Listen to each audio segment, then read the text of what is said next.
Would you like to be a guest on our podcast, Linking to the Afterlife? I will link you to a loved one in the world of spirit or one of your past lives. This is a free reading and we are scheduling right now. Send us an email, linkingpodcast@gmail.com, and I will send you all the information. Thank you. Hi, this is Donna, psychic medium and direct messenger for spirit. If this is your first episode, welcome. I invite you to listen to previous episodes where I link my guest with their loved one in the world of spirit. What started as one thing is morphing into so much more, not just for my guest, but for all of us. Thank you for listening. Can you state your first name for me and the phrase, "It's a beautiful day"? Heather, it's a beautiful day. Thank you, Heather. You can open your eyes now for me. Again, state the name of, I hear somebody yelling at me already. Let's start that again. State the name of the loved one, first name only, that you'd like to link up with in the world of spirit. Lawrence. I feel Lawrence has a movement about him. He was either a dancer or like he's in this cape for me. I don't know if he wore a cape or he's just showing me the way his cape. Look at me, look at the way I move. A mover, really fluid, really flowing. Would that make sense to Lawrence, that he was maybe a flamboyant character? I'm not sure if he was flamboyant, but he definitely lived a life of purpose and like in movement, and like he loved music, like he played the violin. Okay. Too much. Oh, So I'll agree with that. I definitely see him as, when I have the cape going on, in my image in my head, it's like the Phantom of the Opera. There's lots of musicality. There's lots of, I don't know if he sang also, but his voice wanted to come through. Would that make sense? Yes or no? Yes. Yes, I like that. And he wasn't really elderly. I'm seeing a more mid-age, mid-range person. Would that be correct? He didn't die, over the age of 90. That's correct. He was middle-aged. He looks pretty good for his age, yeah? Yes. Especially with the movement. I'm like, wow, you're moving a lot, sir. I feel he's alone, though. Was he alone either in his life through the last couple of years of his life or at the time of his crossing? At the time of his crossing, He was alone. he was alone. But I also feel he was accepting. Do you know if he had stomach issues? He did. He did, thank you. I feel he felt it coming at the time of his crossing. He was accepting.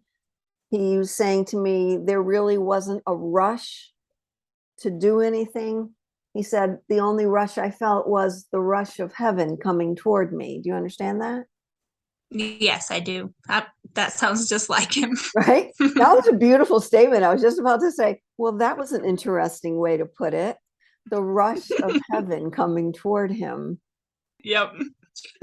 Very peaceful. Yes. For someone that's dying, very peaceful. He knew it was coming, but he said, I was at a point in my life, Donna, where I knew I didn't have another option. In my heart, I did not have another option. Does that make sense? Yes, it does.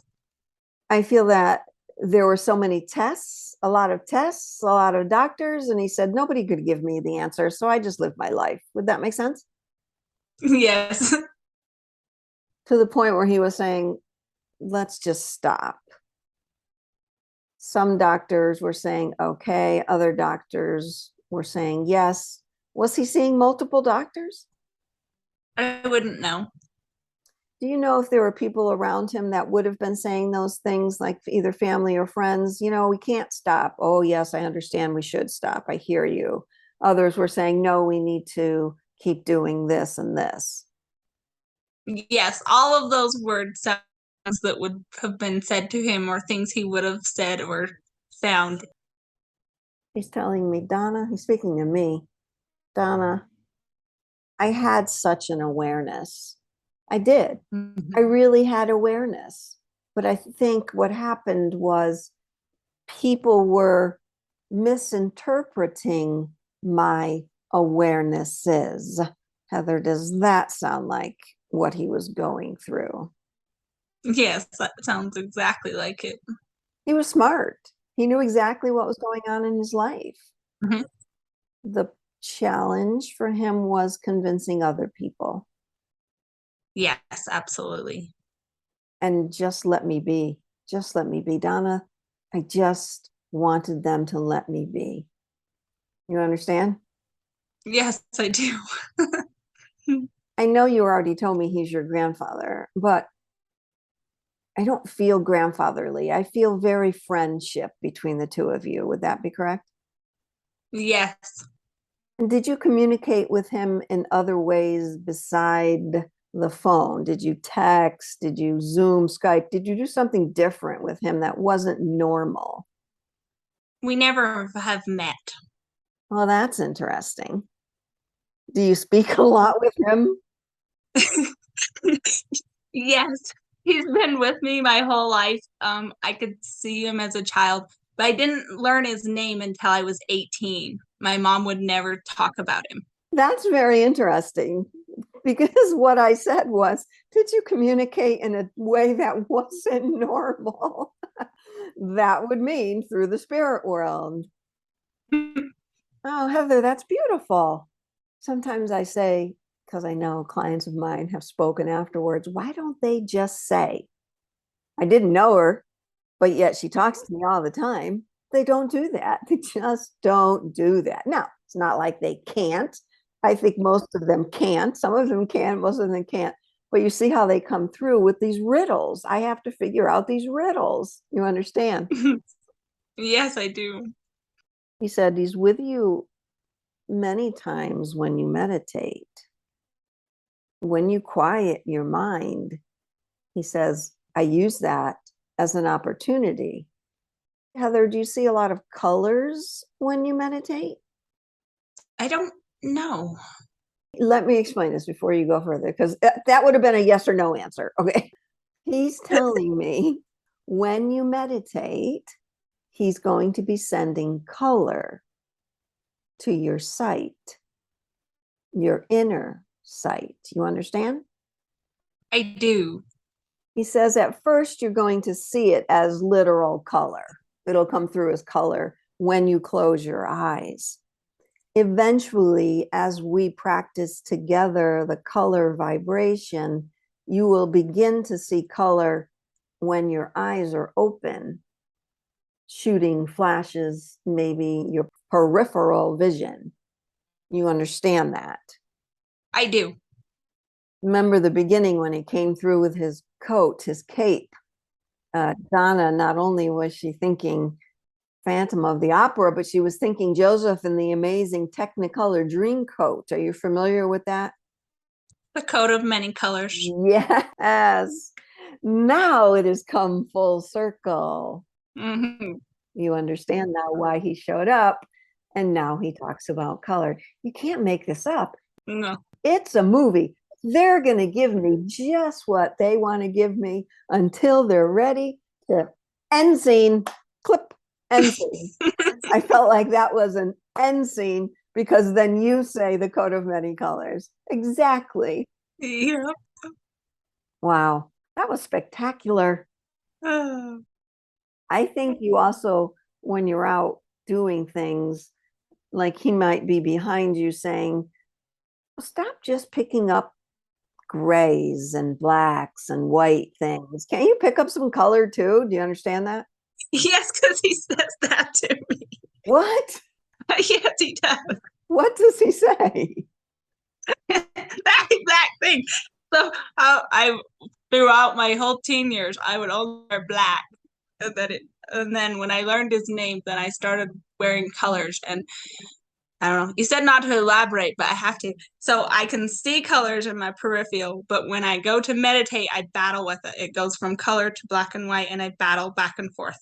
But in my day, as I'm going through life, I can see flashes of color in my peripheral vision, and I follow it more as my intuition rather than, I don't know. I never thought about it till you actually said it that way.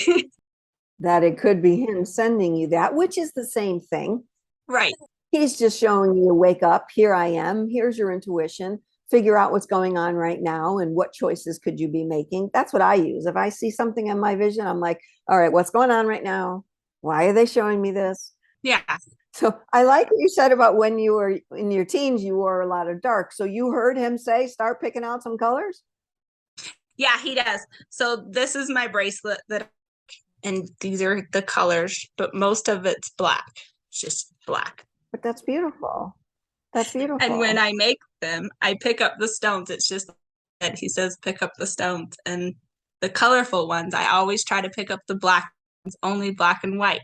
He wants color. Isn't that interesting? Because you see, I'm not so sure whether when he said that, he's making a statement that this is what I'm doing in the present, or he's saying this is what's coming. Mm-hmm. As a medium, all I can do is speak out what he just said, and how great that it's exactly what he's been doing with you since your teen years. Yep. Get more color. So everybody listening, Heather showed me a beautiful bracelet that had many colors, just like the coat of many colors, only do you make bracelets, Heather? I make my own jewelry, but that's it. So she is showing me the bracelet of many colors, not the coat of many colors. I love that. Boy, I love that. He's a beautiful person. He's a beautiful person. I feel that in his life, I don't know if you know this, he shifted a lot. He shifted from one thing to another. The type of person he was to another type of person. Would that make sense? Yes. Like his personalities shifted?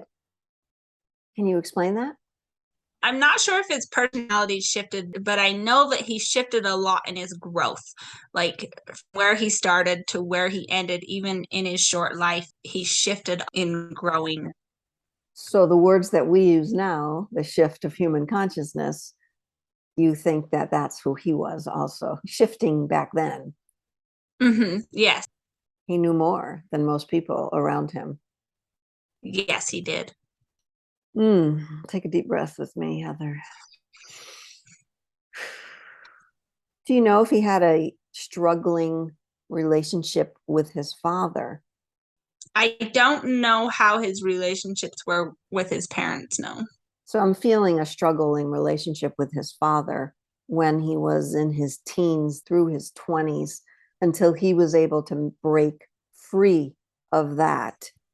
Oh, he ran away with my grandma against their parents' wishes. Oh, Would that count? that would count. Do you know how old he was? I think he was like between 17 and 19. He wasn't quite 20 yet. I would say that's what happened. He was struggling with the family and found his wife and took off, eh? Well, he fell madly in love with her and they ran away against their religion's wishes. Oh, interesting. And again, going back to the first statement was he had a challenging relationship with his father. There you go. That's confirmation. He also had an eye for travel, but I don't believe he got many places. Would that make sense?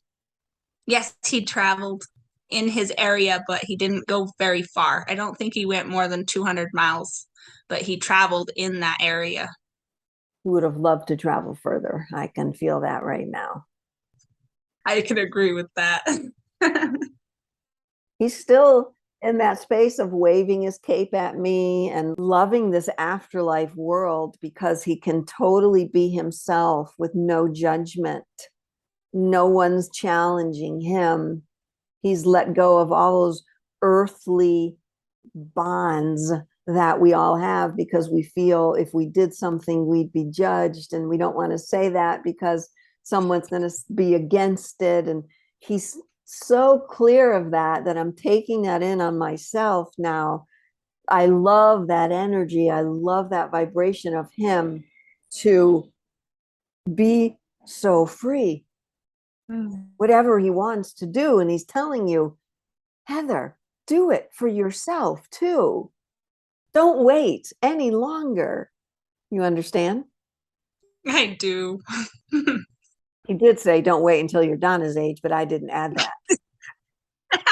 For everybody listening, Heather's a little younger than me. He thought it was funny. I thought it was funny. Yeah, of course you thought it was funny. They're the youngest one in this little message here. Okay, so you understand what he's saying. Don't wait any longer. I do. Speak your truth without the worry about others. Don't do it anymore. Got it? I do. Is that a tough one for you, Heather? Yes, it is. I'm sure it's a tough one for a lot of people listening. I went through it myself, and I don't know if it's eventually age that just says, I'm going to do it regardless, or if it's just the area and the time that this earth is at right now, that's what we need. We need more of people saying that, because that puts a vibration out there and allows others to pick that up and go, hey, I like this feeling. I like this feeling of not worrying about what other people think. You understand? I do.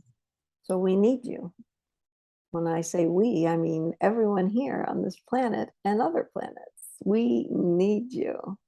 He's saying, just shake it off. Everything that's happened before. He's showing me my sign from, rubbing his hands together.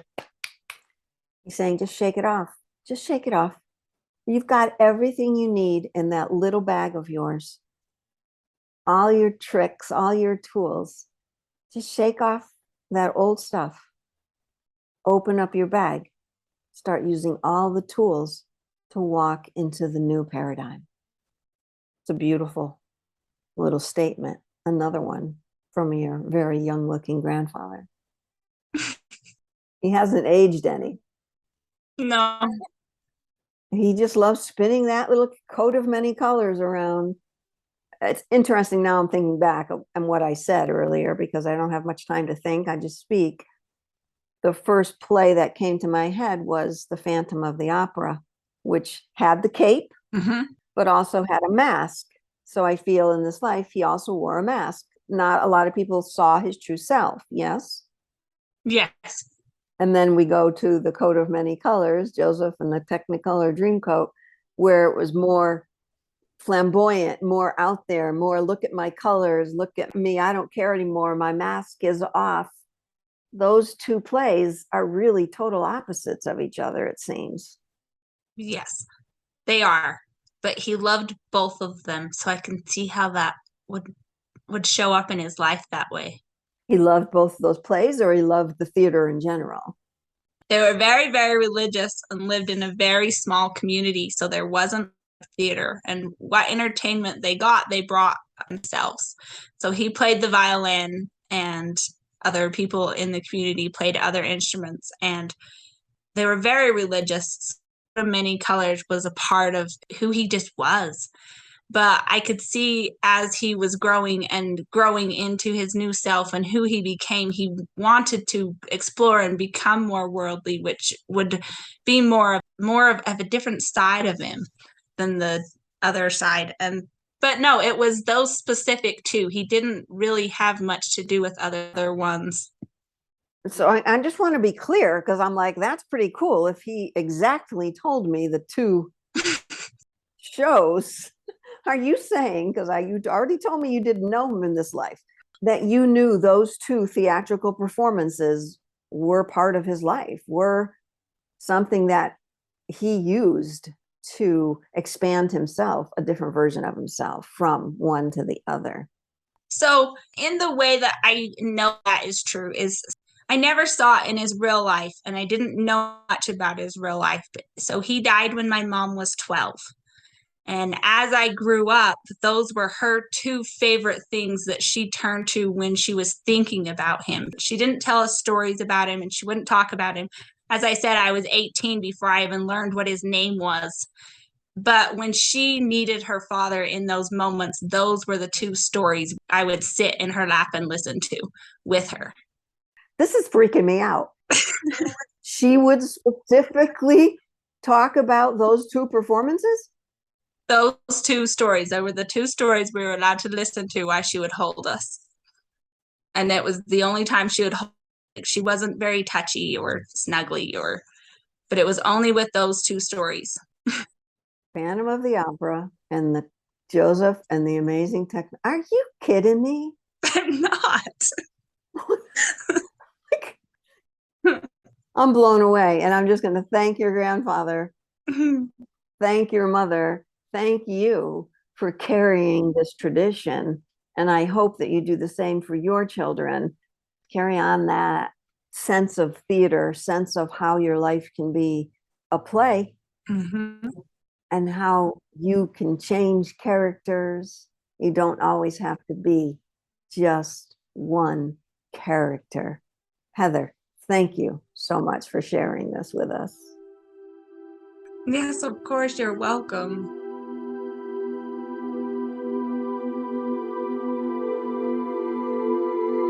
I'd like to thank my guest today for allowing all of us to join in on their process, their journey. And I'd like to thank you for not only listening, but coming together in a oneness vibration. Thanks again.